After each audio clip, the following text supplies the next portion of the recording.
네, 안녕하십니까. 김종혁 강사입니다. 오늘은 협상에 대한 짧은 영상을 한번 찍어봤습니다. 여러분들께서는 최근에 협상하신 경험이 있습니까? 제 아들이 올해 8살인데 아들이 한 3살, 4살쯤 됐을 때 새벽에 저한테 와서 귀에 뭔가 속삭였습니다. 뭐라고 속삭였을까요? 한번 맞춰보세요. 새벽 6시에 제한테 와서 귀에다가 아빠 아이스크림이라고 속삭였습니다. 어떤 표정이었을까요? 네, 이런 표정이었습니다. 네, 이건 위협이죠. 안 주면 울겠다 하는 위협이죠. 그래서 제가 안 돼라고 이야기를 했더니 저를 안방에서 데리고 나갔습니다. 거실로 나가서 안방 문을 닫았습니다. 자, 이런 행위는 왜 했을까요? 예, 안방에 자기 협상에 가장 큰 방해자가 있었기 때문입니다. 누구였을까요? 바로 엄마입니다. 엄마. 그래서 자기가 협상할 수 있는 가장 좋은 조건을 만든 후에 2단계로 들어갔습니다. 2단계는 안 주면 진짜 울겠다. 위협입니다. 위협이었고, 그래도 제가 이제 안 돼! 라고 이야기했을 때, 제 아들은 제 귀에 와서 이렇게 울었습니다. 그래서 저는 할 수 없이 새벽에 아이스크림을 줬어요. 그러니까 정말 행복해 하더라고요.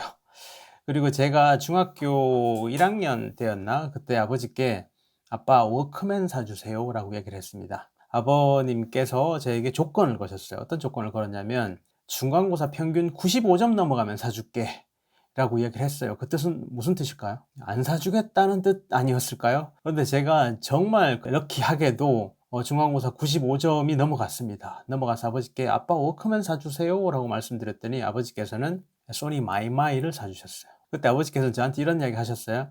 제 고향이 대구인데 대구엔 워크맨이 없다 라고 말씀하셔가지고 그때 저는 아버지께 깜빡 속았습니다. 우리가 인생을 살아오면서 수많은 협상을 겪게 되는데 가장 먼저 접하는 건 우리가 진학할 때 아닐까요? 진학할 때 우리가 원하는 것과 선생님이 원하는 게 좀 차이가 있을 거예요. 선생님께서는 최대한 많은 학생들을 진학을 시키고 싶을 거고, 왜냐하면 그들의 평가 기준이 그것이기 때문에. 근데 우리는 최대한 좋은 데 가고 싶어 하는 거고, 자, 대학교를 졸업하고 취업을 할 때도 우리는 좋은 기업에 가고 싶은데 교수님들께서는 최대한 많은 인원을 취업시키기를 원하고, 그런 부분들이 좀 차이가 있겠죠. 그래서 저는 협상을 그렇게 생각해요. 자기 협상 대상이 누구이고, 그리고 그들이 그 조직에서 어떤 니즈와 욕구를 가지고 있는지부터 제대로 파악을 하는 게 기본이다라고 생각을 합니다. 사회생활을 하면서 특히 우리나라나 대만 같은 경우에는 B2B 기업들이 많고 회사에 소속이 된 상태에서 협상하는 경우가 굉장히 많습니다. 자, 그러면 우리는 기본적으로 회사에서 그들이 조직에 속한 사람들이 어떤 니즈를 가지고 있는지부터 확인하는 게 중요할 것 같아요. 저도 수도 없이 많은 기업에 가서 강의를 하고 컨설팅을 했었는데 제가 한 가지 예를 들어 보겠습니다. 제가 강의할 때도 예를 많이 드는 사례인데, 만약에 여러분들께서 영업사원입니다. 어떤 영업사원이냐면 반도체 장비를 판매하는 영업사원인데 여러분의 고객은 SK하이닉스예요. 그랬을 때 부서를 봤을 때 크게 한 4가지 정도를 한번 나눠 보겠습니다. 생산팀인 경우 여러분들의 카운터파트가 협상이나 대화나 커뮤니케이션 하는 상대가 생산팀인 경우, 그리고 구매팀인 경우, 품질팀인 경우, 그리고 디사이더인 사장님인 경우, 뭐 임원인 경우라고 말씀드려도 되겠고요. 이렇게 나눠보면 우리가 첫 번째 파악을 해야 되는 게 바로 페인입니다. 그들의 페인이 무엇일까? 고통이 무엇일까? 생산팀, 유저의 고통은 무엇일까요? 되게 뭐 이렇게 큰 반도체 회사라고 보지 않고 일반적인 뭐 카페라고 봐도 카페에서 사용자는 예를 들어서 우리가 커피 머신을 판다고 생각했을 때 사용자는 뭐 알바생이겠죠. 보통 이렇게 유저들의 페인은 inconvenience, 불편함입니다. 불편함. 그러면 이 페인에 관련된 솔루션을 주면 됩니다. 솔루션을. 그럼 당신을 편하게 해주겠다라고 이야기를 해주면 돼요. 여기서 다른 이야기는 해줄 필요가 없습니다. 그들의 페인에 관련된 솔루션만 이야기를 해주면 됩니다. 당신을 편하게 해줄게. 자, 그리고 구매팀에 가면은 구매팀의 페인, 아픔은 바로 돈입니다. 돈. 실제로 그 제품이나 서비스의 가격, 그리고 이걸 운영할 때 들어가는 비용, 그럼 거기에 관련된 대응하는 솔루션을 주면 됩니다. 자, 그리고 품질팀의 고통은 무엇일까요? 품질팀의 고통은 고장 날까 봐, 그래서 라인이 멈출까 봐, 그리고 그 라인에서 일하는 사용자들이 다칠까 봐 거기에 대응하는 솔루션을 주면 됩니다. 자, 사장님 혹은 임원 디사이더들의 페이는 무엇일까요? 최근에 경기가 나빠진다, 그리고 또 인건비가 올라간다, 그런 페인 솔루션에 대한 대응하는 솔루션을 주면 됩니다. 이걸 우리는 B2B 밸류 프로포지션이라고 이야기를 하고요. 제가 생각을 할 때 협상과 이 마케팅 세일즈의 밸류 프로포지션과는 굉장히 비슷한 부분이 많다라고 생각을 합니다.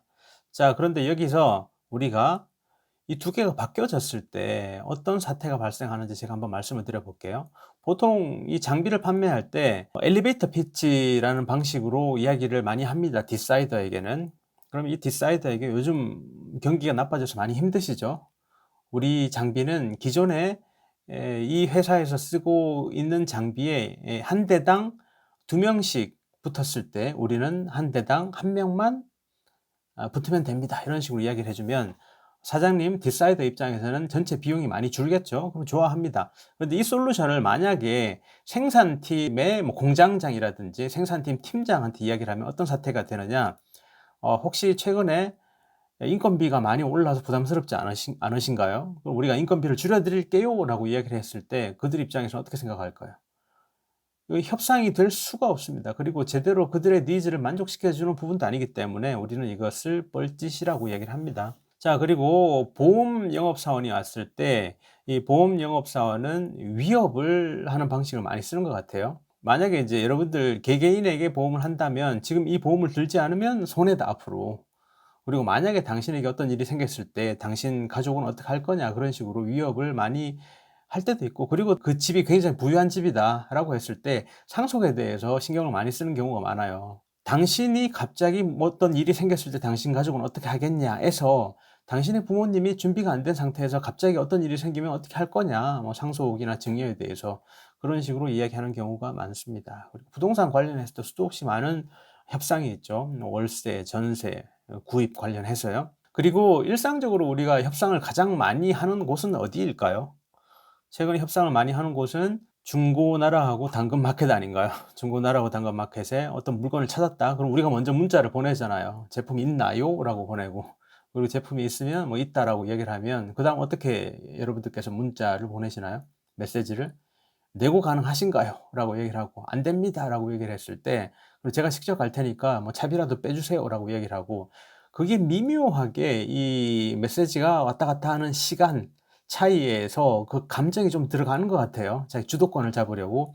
자, 이렇게 협상을 했는데도 벽돌이 오는 경우도 있죠. 그리고 우리가 인생을 살아왔을 때 쭉 보다 보면 협상에서 가장 그 문제를 많이 느끼고 실제로 협상에 많이 지는 경우를 제가 봤을 땐 중고 자동차 구입이라고 봅니다. 신차를 사기 전에 우리가 젊었을 때 중고 자동차부터 구입하는 경우가 많은데, 중고 자동차 시장이란 게 정보가 밸런스가 무너져요. 우린 잘 모릅니다. 아무리 중고 자동차를 잘 안다고 하더라도 거기에 대해서 모든 걸 다 알 수가 없어요. 그런데 중고 자동차 매매상이나 딜러들은 그 자동차에 대해서 모든 것을 다 압니다. 그렇기 때문에 우리는 중고 자동차를 구입을 할 때 포지션 자체가 밀리는 경우가 많죠. 저 같은 경우에도 중고 자동차를 한 2대 정도 처음에 샀었는데 알고 보니까 사고차였다거나 아니면은 안에서 냄새가 심하게 나서 또 추가 비용이 들었다거나 그런 경우도 많습니다. 자, 그래서 협상을 시작하기 전에 가장 먼저 제가 말씀드리고 싶은 건, 보통 이제 위협을 많이 합니다. 위협하는 방식이 몇 살이에요? 라고 얘기할 수도 있고, 이런 거 아세요? 라고 얘기할 수도 있고, 경험이 있나요? 라고 물어보는 경우도 있는데, 거기에 대해 첫 번째, 쫄 필요 없다, 쫄지 마라 라고 말씀을 드리고 싶고, 이제 예를 한번 제가 들어보겠습니다. 예를, 여러분은 모나미의 영업사원인데 고객이 있어요. 이런 고객이. 그럼 고객은 여러 가지 가정법, 기법을 많이 씁니다. 예를 들면 기본적인 판매 조건이 물량이 10,000개일 때 개당 100원이고, 결제 조건은 물량이 그쪽 창고에 도착한 이후에 30일 후에 지급을 한다고 했을 때, 이 가정법을 쓰는 방식은 이거예요. 물량이 10만 개일 때 얼마 줄 거냐, 100만 개일 때 가격을 어느 정도 낮춰줄 거냐, 그리고 또 결제 조건 같은 경우에는 현금으로 주면 얼마나 뭐 깎아 주겠느냐. 지금 바로 현금으로 주겠다. 물건이 도착하는 즉시 현금으로 주겠다. 아니면 현금으로 주겠다에 따라서 여러 가지 조건이 바뀝니다. 그리고 협상에서 가정법을 많이 쓰고요. 현업에서 제가 이제 느꼈던 건데, 제가 이야기를 들었던 사례 중에 지인이 독일에 출장을 갔었는데 계속 물어봤답니다. 협상을 하면서 상대가 가격은 어느 정도 줄 수 있냐고 라고 물어봤을 때, 그 부분은 한국에 가서 사장님하고 물어보고 따로 메일을 드리겠다고. 품질 수준은 어느 정도까지 보장할 수 있냐라고 물어봤을 때, 그 부분도 한국 가서 사장님하고 협의해보고 따로 말씀드리겠다고. 그러면 납기는 어느 정도까지 줄 수 있냐고. 예, 그 부분도 사장님하고 이야기해보고 따로 말씀드리겠다고 이야기하니까 그때 이 독일 고객은 그분의 가방을 들고 창문을 열고 밖에 던졌다고 얘기를 합니다. 도대체 한국에서 이 독일까지 출장을 왜 왔느냐. 보통 세일즈 랩이라고 얘기를 합니다. 세일즈 랩, 리프레젠터티브, 대표라고 얘기를 하죠. 영업사원이 출장을 왔으면 회사의 대표로서 어느 정도 협상을 임해야 되는데 당신이 할 수 있는 거 아무것도 없지 않느냐. 그렇게 이제 가방을 밖에 창문 밖으로 던져가지고 이분은 굉장히 충격을 먹었다고 얘기를 했었는데, 제가 나이가 40대 중반, 후반 이후로 넘어갔을 때 이 부분도 협상의 한 전략이지 않을까라는 생각이 많이 들어요. 감정이란 부분까지 들어갔죠. 이 감정을 가장 많이 쓰는 정치인이 러시아의 푸틴 아닐까요? 푸틴. 일부러 사람을 기다리게 만들잖아요. 기다리게 만들고 화나게 만들고 그 사람의 감정을 움직여서 유리한 포지션에 들어가려고 하는 부분들. 자, 그리고 중국에서 제가 이제 많이 당했던 건 뭐냐면, 중국에서는 북방으로 갈수록 독한 술을 많이 마십니다. 중국 북쪽에서 출장을 하고 영업을 했을 때 맥주잔 500잔에 고량주를 가득 채우더라고요. 그런 다음에 이 500잔을 마시면 5달을 주겠다. 한 잔을 더 마시면 똑같은 5달을 하나 더 주겠다. 그런 식으로 이야기를 많이 했습니다. 그리고 전체적으로 이제 구도를 제가 포지션하고 인트레스트를 한번 나눠봤어요. 수면 위로 보이는 건 요구다. 협상의 요구. 그리고 수면 밑에 숨어 있는 게 욕구인데, 이 수면 밑에 드러나 있는 부분을 포지션이라고 얘기를 하고, 그리고 숨어 있는 욕구를 인트레스트라고 얘기를 합니다. 겉으로 표현된 요구, 그리고 수면 밑에 숨어 있는 내면적인 욕구라고 얘기를 하고, 드러나 있는 건 what base고요. 그리고 욕구는 원인이 되겠죠. why base고, 정말 유명한 협상이 있잖아요. 손정희 회장과 스티브 잡스. 2005년 정도일 겁니다. 2005년 같으면 우리가 일반적인 전화기 쓰고 있을 때인데, 그때 아이팟을 본 손정희 회장이 제안을 했어요. 어떤 제안을 했냐면, 스티브 잡스에게 아이팟 정말 좋은데 여기다 전화기 기능만 넣어주면 안 되냐 라고 얘기를 했더니, 스티브 잡스가 깜짝 놀랐어요. 지금 벌써 아이폰 준비하고 있는데. 그래서 이 손정희 회장이 일본 독점권을 주시오 라고 얘기를 했습니다. 그때 당신은 이동통신사도 없는데 안 된다 라고 얘기를 하자, 손정희 회장은 소프트뱅크를 샀어요. 주세요 라고 얘기를 했을 때 바로 이제 즉답을 하지 않습니다. 스티브 잡스가. 이때 포지션하고 인트레스트를 봤을 때 지금 이 스티브 잡스가 가장 고민하고 있는 부분, 페인, 고통, 포인트, 그 포인트를 짚어내는 게 협상이 정말 중요한 포인트라고 보고, 자, 우리 같이 한번 이 사람에게 공감해 봅시다. 공감. 마케팅 세일즈에서 중요한 부분은 자기 카운터파트 대상이 지금 어떤 상황인지 공감하는 게 정말 중요하다고 이야기를 많이 합니다. 자, 스티브 잡스 같은 경우에는 이 당시 2005년도에 새로운 신제품인 아이폰이 나왔는데, 그렇다면 지금 가장 큰 고민은 무엇일까요? 아이폰이 나왔으면 아이팟이 잘 팔릴까요? 아이팟 터치가? 당연히 안 팔리겠죠. 다들 아이폰으로 넘어갈 테니까. 그러면 아이팟의 재고가 어마어마하게 많을 겁니다. 그 포인트를 잡고 들어가서 공략을 했습니다. 어떻게? 아이팟 재고를 제가 다 살게요 라고 얘기를 하자, 스티브 잡스는 오케이, 독점 판매권을 드릴게요. 이 독점 판매권을 가지고 소프트뱅크에서 굉장히 큰 이익을 취해 왔습니다. 이게 바로 인트레스트죠. 인트레스트. 한 단계 더 들어가 보면, 포지션은 겉으로 드러나 있는 요구, 인트레스트는 욕구인데 그 이면에 또 숨어 있는 욕구를 찾아내는 부분들, 이 부분이 정말 중요합니다. 예를 또 한번 들어볼게요. 제가 이제 영업 상황에서 많이 겪은 사례인데, 한국의 제조업체예요. 계양이라는 한국 제조업체라고 제가 가정을 한번 해볼게요. 그리고 중국 같으면 중국의 공구업체인데, 협상을 할 때 가장 크게 우선하는 사항들을 제가 보면은, 한국 제조업체 같은 경우에 중국 대리점을 찾을 때 첫 번째는 영업 능력입니다. 이들이 얼마나 우리 제품을 잘 팔아줄까, 어느 정도로 커버할 수 있을까, 영업 능력과 커버리지를 가장 많이 신경을 씁니다. 자, 그리고 두 번째는 커미션인데, 이 커미션 같은 경우에는 진입 시기에는 비용이 많이 들어요. 기존 시장에 진입을 할 때 여러 가지 비용이 많이 듭니다. 그래서 이 대리점에게 넉넉하게 비용을 줘야 돼요. 넉넉하게 비용을. 전시회도 해야 되고, 접대도 해야 되고, 프로모션도 해야 되고, 여러 가지 비용이 많이 들기 때문에 넉넉하게 줘야 됩니다. 그래서 초반 진입 시기에는 예를 들어서 한 20% 이상을 준다.